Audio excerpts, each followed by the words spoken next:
মহান আল্লাহ তাআলার প্রতি অনপর যাবতীয় উৎকৃষ্ট দরুদ সালাম অনন্ত কাল ধরে অনন্ত ধারায় বর্ষিত হতে যায়।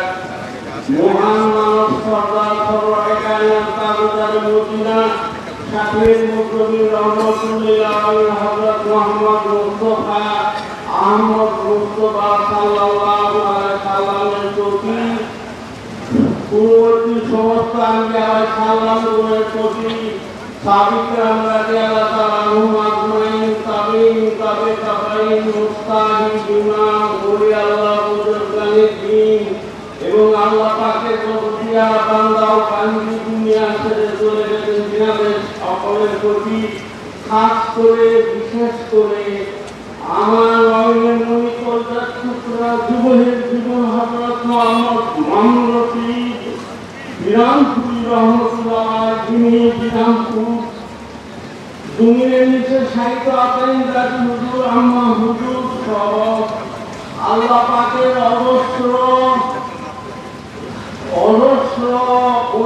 অজস্র শান্তি বর্ষিত হতে থাকি আমাদের সকলের প্রতি আমরা সবাই বলি আল্লাহুম্মা আমিন।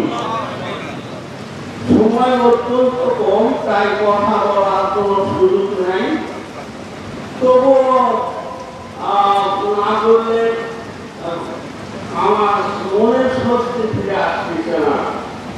আমরা আল্লাহ ওলি অনেক কথা এখানে হলো, মাহফিলে অনেক বলা হচ্ছে আল্লাহ ওলি কি, আর আল্লাহ ওলির জিয়ারত সম্পর্কে এবং সে আদব সম্পর্কে আমাদের জানা অত্যন্ত জরুরি, কিন্তু আমরা জানি না। জিয়ারত করেই আমরা সাথে সাথে কিছু ফিরে চলে আসি। এটা মুক্তবাদের কথা প্রসঙ্গ গানে যাচ্ছে। হযরত আব্দুল হামিদ বাঙালি 293 নম্বর মুক্তু মুকাদ্দাস শাইখ আহমেদ ফারুকী সেলিমি রহমাতুল্লাহ খানে লিখেছিলেন। এই আব্দুল হামিদ বাঙালিকে যখন হযরত মুকাদ্দাস শাইখ আহমেদ ফারুকী সেলিমি রহমাতুল্লাহ খেলাফত দিয়ে বাংলাদেশে পাঠাইছিলেন, তখন উনি কি করেছিলেন, আর হযরত মুকাদ্দাস শাইখ আহমেদ ফারুকী সেলিমি রহমাতুল্লাহ ওনার ফেরকা মোবারক দিতে চাইছিলেন। এটা উনি জানতে পারে আব্দুল হামিদ বাঙালি বলেছিলেন, হুজুর আপনার ফেরকা মোবারক আমাকে দেন না, আপনার ওই লালাইন শরীফের একটা লালাইন শরীফ আমাকে দেন। তাই হযরত মুকাদ্দাস শাইখ আহমেদ ফারুকী সেলিমি রহমাতুল্লাহ একটা লালাইন শরীফ ওনাকে দিয়েছিলেন।